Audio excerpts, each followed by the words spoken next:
Bismillahirrahmanirrahim. Assalamualaikum warahmatullahi wabarakatuh.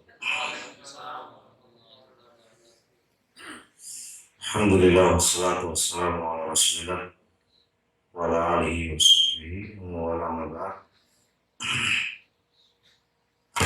Kita kemarin ngaji tentang apa? Rahmat, masih ingat? Apa itu? 4 kebahagiaan. Apa aja 4 kebahagiaan itu? Istri sholihah. Yang kedua,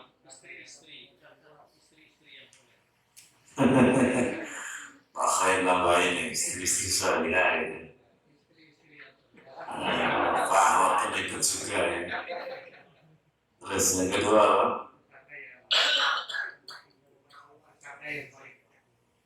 Tetangga yang baik. Terus iya,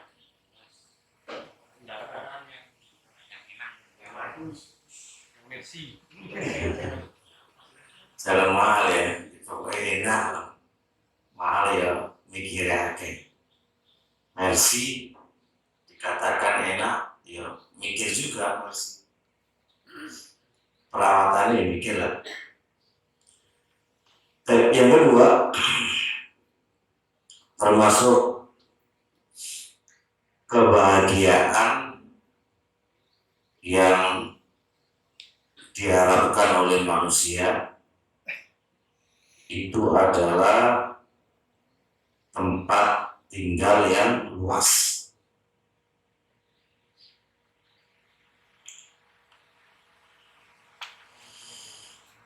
Tempat tinggal yang luas ini memang menyenangkan, membahagiakan orang, dan semua orang pasti ingin apa itu, tempat tinggalnya itu luas. Cuma para ulama mengatakan tempat luas itu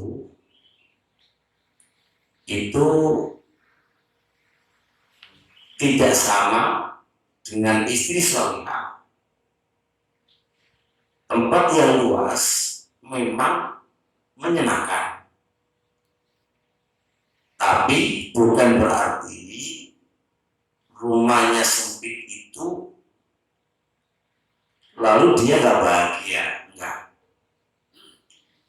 Makanya rumahnya 4 kebahagiaan. Ada 4 yang menyebabkan orang itu bahagia. Tapi untuk rumah yang mewah, rumah yang luas, jangan dipakai mafhum, pakai pemahaman berarti rumah yang tidak luas berarti apa? Tidak bahagia. Gak bisa ditarik kesimpulan begitu. Karena rumah itu relatif. Kalau hatinya itu bahagia dengan istri yang sholihah, rumah kecil pun tidak menjadikan bagi dia itu bahagia. Kita lihat Nabi, berapa Pak ruangan rumahnya Nabi? Di Madinah kecil banget itu. Kalau kita lihat untuk 9 istri itu satu rumah, terus yang beda hanya kamar. Jadi satu pintu, kamar satu, kamar. Berapa kecil banget itu? Luas rumah kita yang paling miskin di antara kita. Kecil banget. Apakah tidak menjadikan Nabi kita bahagia? Enggak. Tapi enggak tabrakan dengan hadis, Pak. Enggak nabrak hadis. Karena hadis terbunyi 4 sebab yang membahagiakan. Maksudnya umumnya wong kalau omahe luas itu apa? Membahagiakan. Sekarang saya baru kemarin ketemu juga orang, omanya luas pol Pak. Dia malah, waduh Ustaz, capek banget punya rumah luas, gak enak, ingin rumah yang sempit dulu. Yang sempit pengen luas, yang luas pengen sempit. Kok bisa begitu? Ya iya, listrik bayar, butuh pembantu ngisi, wah modalnya wakeh, modalnya wakeh. Tapi kita nggak meniadakan rumah luas itu memang enak, nggak sempit.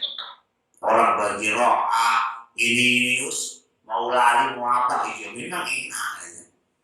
Tapi saya katakan itu sebab yang membahagiakan. Tapi bukan berarti rumah kecil tidak. Tapi kalau istri tidak soleh, yakin nggak bahagia, yakin sudah. Omai gede pun kalau bujuni apa? Berewet, tahu cerewet gitu ya. Suka ngatur suami, suka apa ya, nggak bakal bahagia. Walaupun omai gede, jadi tolak ukur itu bukan di rumahnya, tapi justru tolak ukurnya itu di istri. Baik, terus yang nomor 3, tetangga yang baik. Apa ukuran tetangga itu baik? Tetangga yang baik itu ukurannya adalah alladzi yakufu adahu an jirani. Tetangga yang baik itu adalah tetangga yang tidak pernah mengganggu kepada tetangga yang lainnya, baik mengganggu dengan ucapannya atau mengganggu dengan perbuatannya. Nah, jadi itu jenis tetangga yang bagus. Kalau ada kata ada tetangga Pak nyetel musik wantar jam 1 malam, kira-kira rapi orang gapi. Jangankan musik Pak, nyetel Al-Quran, nyetel kajian jam 1 malam loh, wantar gitu. Tanggal ini sampai kayak 10 kabeh. Kira-kira rapi nggak tetangga sampai ini? Orang rapi Pak. Kalau dengan paham ini berarti tonggo lagi acara nikahan 3 malam, 3 hari 3 malam Pak. Terus nyetel speaker, wanter, ngomong wae kayak iso, nggak kedengaran. Bahkan telinga itu koyo berangkat metu begini. Saking wanter terus ngeblas dadang. Itu kira-kira tonggo sing apik ora iki. Terus bari ngono, acara butuh jalan. Kira-kira apik apa tonggo ya ngono iku? Ora apik, Pak. Ora apik. Walaupun gak oleh ngomong ini. Lah yo wong sekali urip bisa kok nikahan, mosok ora rame gitu. Itulah kanggone awakmu. Kalau ada pengen rame, ramenya ada di gedung yang tidak mengganggu orang. Itu terserah urusannya jenengan. Tapi kalau gini acara pakai salon, pakai ini, terus di depan rumah itu sudah mengganggu banyak orang, itu jadi tetangga kurang apik. Itu berarti tetangga egois, mikirin awake dhewe. Ya betul. Tetangga yang bagus itu begitu Pak. Dia nggak ganggu orang. Tetangga yang bagus, contoh kayak apa jenis ngobong sampah, mari ngono, beluke tonggo kabeh itu rapi. Buang sampah ini tonggo kabeh ambune yo rapi. Makanya perceraian ini ya kan, sampai tonggo kampung gara-gara perceraian kita ya orang rapi. Jadi yang namanya tonggo sing apik adalah tonggo yang tidak mengganggu kepada tetangga yang lain. Itu nyaman Pak, punya tetangga yang baik kayak gini. Coba jenengan omahe wakeh, bojone solihah, mari ngono diganggu karo tonggo. Jenengan turun diduwiki, iya kira-kira nyaman apa ora sampe turu? Paham Pak? Ben turu bengi iku diinceng wae. Kakate atus diwijen, apa kene diwijen. Kira-kira iso tenang gak sampean? Gak iso tenang. Sampai mau tinggal kerja, waduh piye anakku, piye istriku. Nggak tenang Pak. Oleh karenanya tetangga yang kayak gini itu Pak, Nabi Yunus alaihi salatu wassalam yuwasi jarahu hatta adunnu annahu sayuwarrithuhu. Jibril alaihi salatu wassalam selalu berwasiat kepada Rasul berkaitan dengan tetangga. Nabi ilingo tetanggamu, Nabi ilingo tetanggamu, sampai-sampai saking seringnya diilingo seakan-akan tetangga itu ahlu warisku. Saking pentingnya memperhatikan tetangga. Kalau ada apa-apa siapa yang menolong kita kalau bukan tetangga? Kalau ada apa-apa siapa yang mau membantu kita kalau bukan tetangga? Ada kebakaran pertama kali siapa yang menolong kita kalau bukan tetangga? Kalau ada kata ada pencurian, ada berteriak, siapa pertama kali yang akan menolong kita? Tetangga. Tetangga itu punya andil besar terhadap diri kita, keamanan kita, dan seterusnya. Itu juga tetangga. Maka kalau tetangga itu baik, bersyukurlah kepada Allah Subhanahu wa ta'ala. Ini sebuah anugerah, kenikmatan, kebahagiaan yang Allah berikan kepada kita semuanya. Tenang ya Pak, kalau tetangga itu nggak baik itu mikir kita mau kerja ninggal istri, jangan-jangan di dalam jebol rumahku paling perlu dikubur juga lah umur kate urusannya. Terus kemudian punya harta, waduh ini nggak aman ini, banyak tetangga-tetangga yang sudah mencuri. Nggak nyaman Pak, nggak nyaman. Maka sebuah kenyamanan, keamanan, kebahagiaan kalau punya tetangga yang salihah yang baik. Nah, kemudian seterusnya yang nomor terakhir adalah kendaraan yang nyaman. Kendaraan itu sebuah sebenarnya kendaraan itu bukan kebutuhan primer pada asalnya Pak. Tapi zaman sekarang itu kendaraan itu sebuah kebutuhan pokok. Produk rumahan sekarang itu. Kemana-mana harus pakai kendaraan. Sedangkan kendaraan walaupun kendaraannya elek Pak, tapi si iso dijiwi nggak macet, insya Allah nyaman gitu kan. Tapi kalau bawa sepeda motor atau mobil, mari ngono muncak macet, nggak setel misalnya. Ya stres. Nah nanti kerja, bawa sepeda motor, waduh tengah-tengah jalan macet nih. Kalau sudah macet repot. Maka kendaraan yang nyaman itu salah satu sebab apa? Kebahagiaan. Saya katakan nyaman Pak, nggak mesti bagus. Yang penting nyaman. Tinggal ditoto hati nilai. Sebenarnya kendaraan model apa wae, kalau hati lapang, ya lapang insyaallah. Model wae, masuk sepeda motor regane 40 juta, dengan sepeda motor regane 5 juta, ya model wae. Wae panas ya kepanasan, wae udan ya udanan. Coba bedane iki angka 40 juta, iki angka piro? 5 juta. Padha wae lah. Cuma apa jenenge keren ya. Kalau naik sepeda motor regane 40 juta, wah ini gawe 5 juta, wah kurangnya. Itu aja. Dan itu enggak nggak penting lah, nggak penting.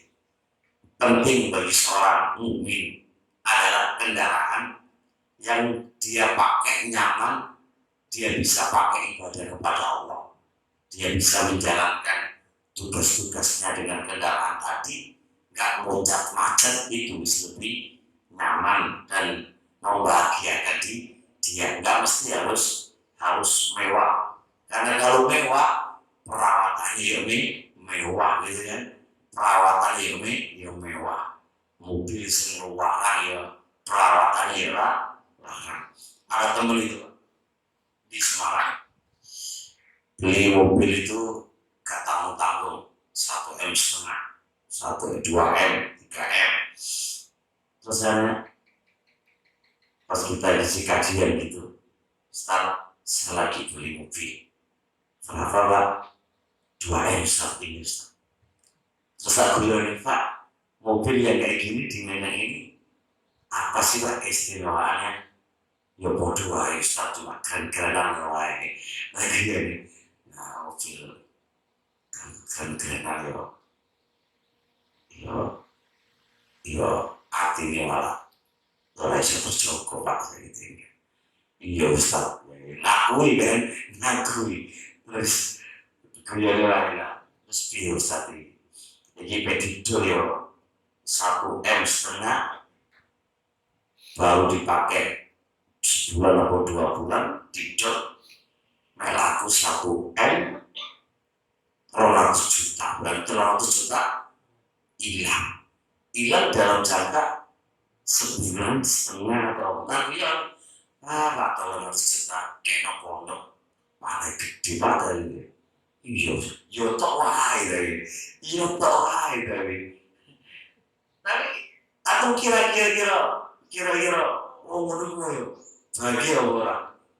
Iya bahagia dulu di mobil enak ngono tapi hari ya olinya sekali oli Pak masuk ke bengkel 55 juta, 30 juta. Oli ini gak terlalu murah Pak, gak stres tanya. Ya Pak, mau ini dirawat ini. Kurogeni kayak gitu. Nah, gitu loh Pak. Jadi saya kata bukan kendaraan yang mewah, sengaja duit bukan, tapi kendaraan nyaman. Pokoknya nyaman aja, walaupun dari murah gitu, tapi nyaman. Ibadah yang kena, seperti gak melaku kok, banding gitu. Karena banding metu diri itu masalah gitu. Kesimpulannya adalah itu. Jadi empat urusan dunia yang bisa membahagiakan manusia. Itu 4. Dari 4 ini saya katakan lagi yang paling dominan dan yang paling bermanfaat bagi seseorang adalah istri salihah. Gegemono Pak, jangan kalau duit bujuk istri salihah itu gegemono, itu yang membahagiakan Anda. Insya Allah dunia akhirat Anda akan bahagia, bertemu dan hidup bersama wanita yang sebesar ini. 3 tadi itu hanya membantu aja, membantu saja. Bahkan sebagian orang yang tidak memiliki kendaraan pun juga rasa mereka juga bahagia, bahagia. Terusnya ada 4 yang membuat sengsara, 4 yang mengsengsarakan kehidupan seorang hamba adalah kebalikannya ya. Yang pertama adalah istri yang jelek, istri yang tidak salihah. Istri yang tidak salihah. Apa itu ya salihah Pak? Kebalikannya istri salihah. Kalau kamu pandang dia, mangkeli gitu ya. Kalau istri salihah nyenengno. Kalau dipandang ini, ya walaupun dia cantik, tapi megeri gitu ya Mbak. Itu juga istri nggak salihah. Nah, istri nggak salihah jelas lah banyak. Intinya Anda tidak nyaman lah dengan dia, nggak nyaman dengan lisannya, selalu ngaji maki kamu, selalu membantah kamu, selalu Anda itu diingat, nggak dihargai. Semuanya itu adalah istri yang tidak solihah. Misalnya di mobil dari 5M Pak, terus dibujuk rupanya kaya kira-kira pegel berapa jenengannya. Walaupun wahyu ini ke kok paling terawat jadi paling wapir habis wahyu terus dheweke nek iso nyatu wae mana duitnya ngono terus dia hanya main HP aja kagak masak kagak nyapu main HP aja. Baru kemarin saya mesti kajian di Solo yang hadir itu ribuan orang. Salah satu dari mereka itu punya masalah keluarga. Bayangkan Pak, masalah keluarga Pak. Dia punya istri itu hanya mereka HP Pak.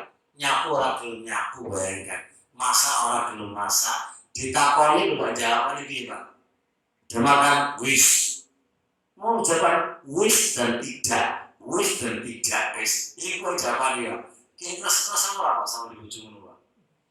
Sekarang sudah berapa Anda menikah? 9 bulan Ustaz. Bahagia enggak? Belas kabes enggak bahagia gitu. Terus kalau kopi jadi aduh pusing Ustaz. Mau tak apa? Tak tahu ya sesakan dia juga enggak punya duit. Kalau aku biarkan kok seneng kok aku saja. Ya Allah, saya gini loh. Anda kira Anda itu ingin bahagia dalam rumah tangga toh? Yes. Kira-kira bojomu niku iso gak dikirim bahagia? Kalau gak iso. Nah, kalau gak iso kalau aku dipertahankan itu ya. Kalau mau masih bisa pertahankan itu rumah tangga kamu. Jangan pernah menikah sampai lalu ganti lagi, jangan pernah. Tapi kalau Anda gak iso, tapi gimana kan gitu kan?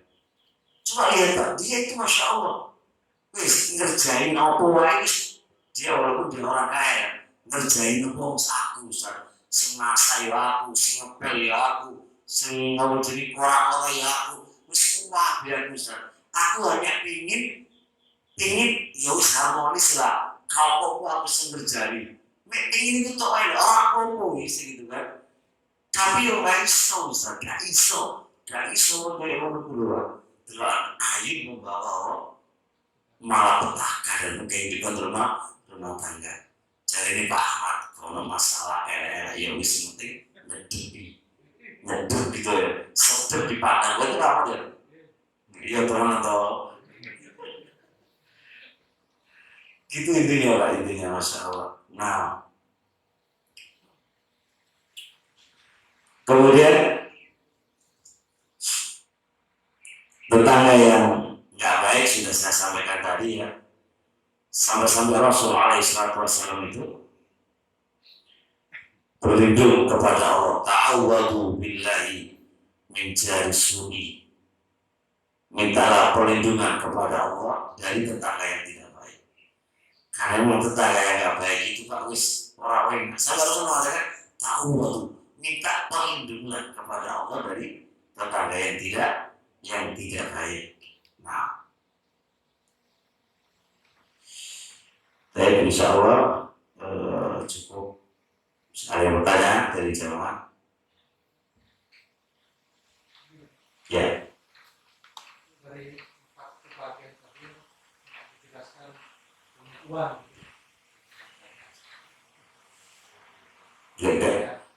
Enggak ada Pak. Uang. Iya, karena logikanya kalau tempat tinggal itu luas, terus rumahnya luas, kendaraannya nyaman kan, insya Allah wis terkanu duitnya itu sudah otomatis. Tapi yang duitnya itu salah satu sebab bahagia kalau duit pakai. Itu salah satu sebab itu aja, bukan segala-galanya. uang itu kebahagiaan bukan. Kalau ada kata uang itu kebahagiaan, Pak, kita di dunia sana, di dunia luar, mendapati duit akeh ya orang bahagia. Banyak.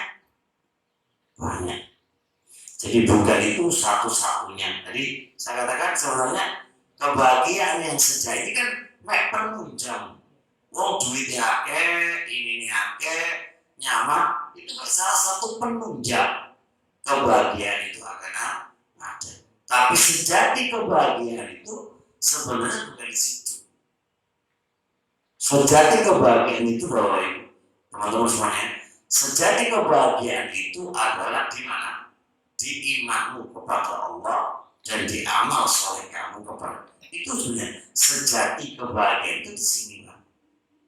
Allah mengatakan, "Man amila shalihan min dzakarin aw untha wa huwa mu'min, falanuhyiyannahu hayatan thayyibah." Barang siapa yang beriman kepada Allah dan dia beramal soleh, maka kami Allah akan berikan kepadanya kehidupan yang membahagiakan.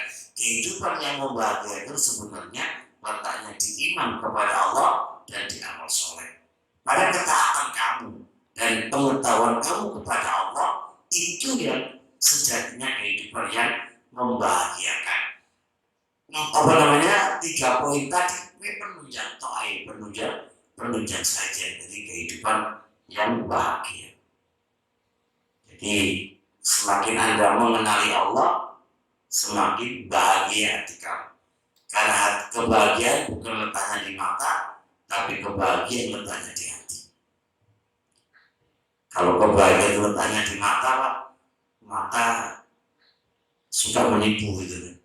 Tapi kebahagiaan itu letaknya di hati. Ya, sudah insya Allah. Kalau tanya lagi, ya. Karena kalau yang istri solehah tadi itu berlaku kebalikannya gitu. Artinya di dalam rumah itu tidak ada lelaki yang soleh, tapi yang istrinya yang soleh itu apa juga bisa menunjang kebahagiaan. Bojone orang soleh, Ya. tapi nggak awet lah. Itu nggak akan bakal awet. 1001 kalau bisa. Biasanya kalau istrinya solehah, suaminya insya Allah soleh. Itu logis. Kalaupun ada istrinya solehah, suaminya tidak soleh, biasanya nggak akan bertahan lama. Karena nggak bisa ketemu antara soleh dengan toleh. Contoh, suami ini ngombe-ngombean khamar, istri taat kepada Allah. Kalau andai kata dia itu benar-benar soleh, nggak akan bisa ketemu antara peminum khamar dengan orang yang taat kepada Allah. Nggak mungkin. Pasti lambat laun minta cerai atau tidak ketaatan dia kepada Allah. Nggak bisa ketemu. Nah kalau kok kenyataannya kok bisa, ya pasti bermasalah itu. Gimana setiap hari melihat kemungkaran? Enggak dipekat, Pak. Ditahan ke dadanya, entar malu-malu setruk. Enggak bisa loh. Karena istrinya solehah, jadi tetap sabar punya suami yang seperti itu. Karena solehah. Iya, sabar itu tetap ada titik yang harus ditoleransi. Kalau sabar itu mau di atas kemiskinan sih bisa nyatu, Pak. Tapi kalau sabar suami ini mau maksiat kepada Allah nggak bisa. Suami ini nggak sholat, nggak sabar bisa murah sholat.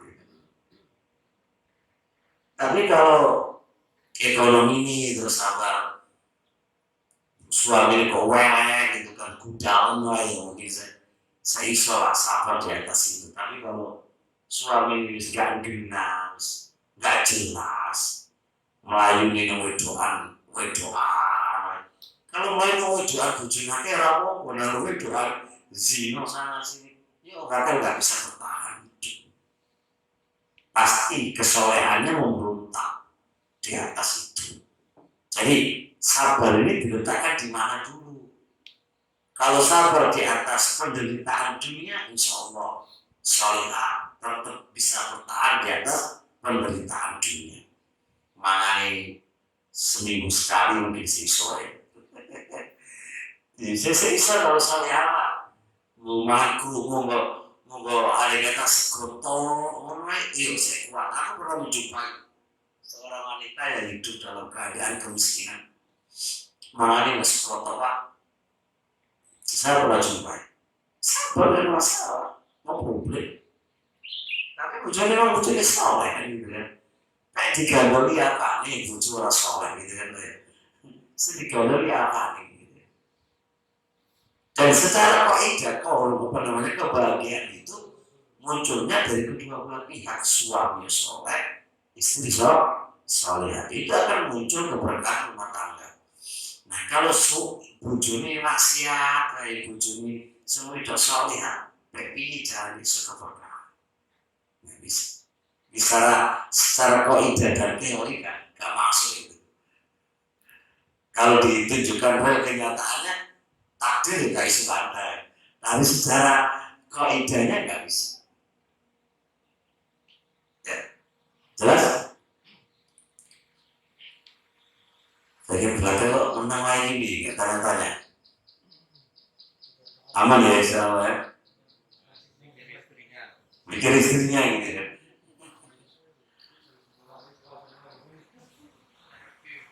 Iya, kenapa? Punya masalah keluarga nih? Enggak. Yang membuat sebab-sebab itu siapa Pak? Apakah nggak bisa ditambah lagi gitu Pak? Satu lagi HP gitu. HP kan bisa membuat bahagia seseorang.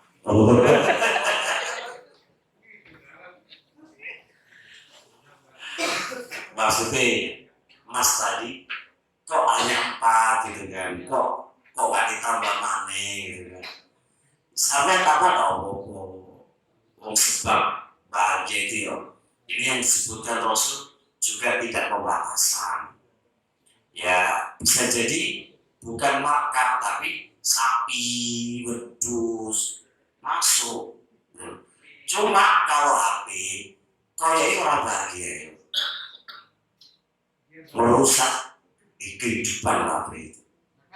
Juga bisa ada yang menunjang kebahagiaan, juga ada yang menunjang kesengsaraan. Oh betul. Iya. HP sering menunjang kebahagiaan kayak piye? Misalnya kan Pak, misalnya video Pak ujuk-ujuk dewi. Oh.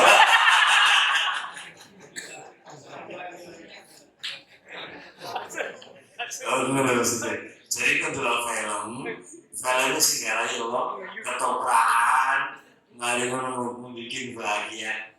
Bentar, bahagia bukan diketawa. Bahagia bukan melihat apa jadi sesuatu yang menyenangkan. Bahagia letaknya di hati.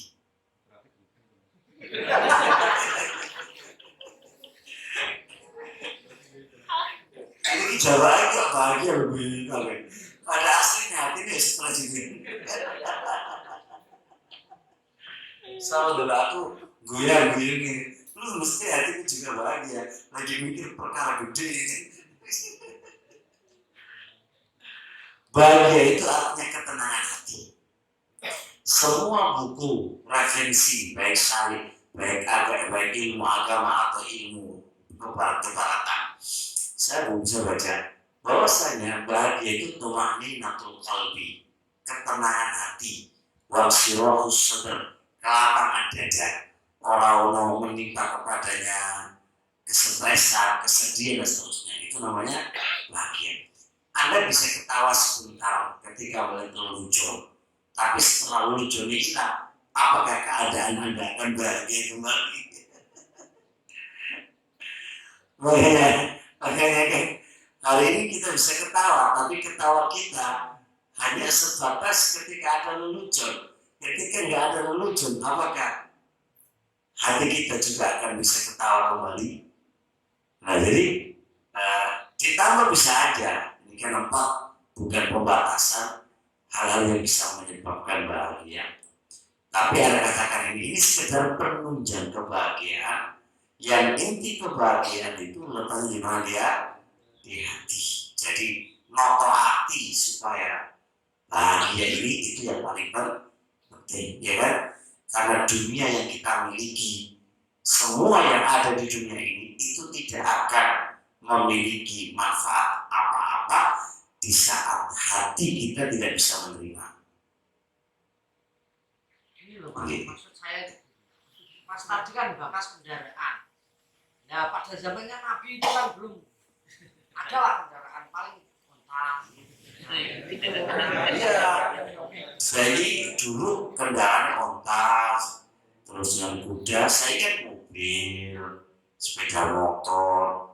Kan saya contohkan, sepeda aku dari awal itu menentukan duit mobil senyaman, sepeda motornya nyaman.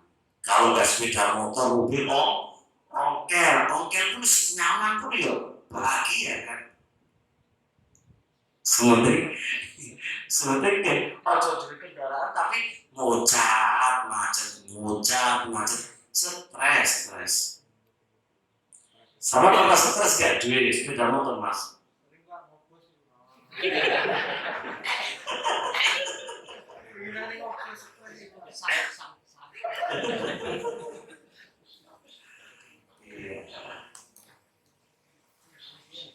Jadi insya Allah sampai di sini semoga bermanfaat apa yang disampaikan tadi dan bisa dipahami dengan baik.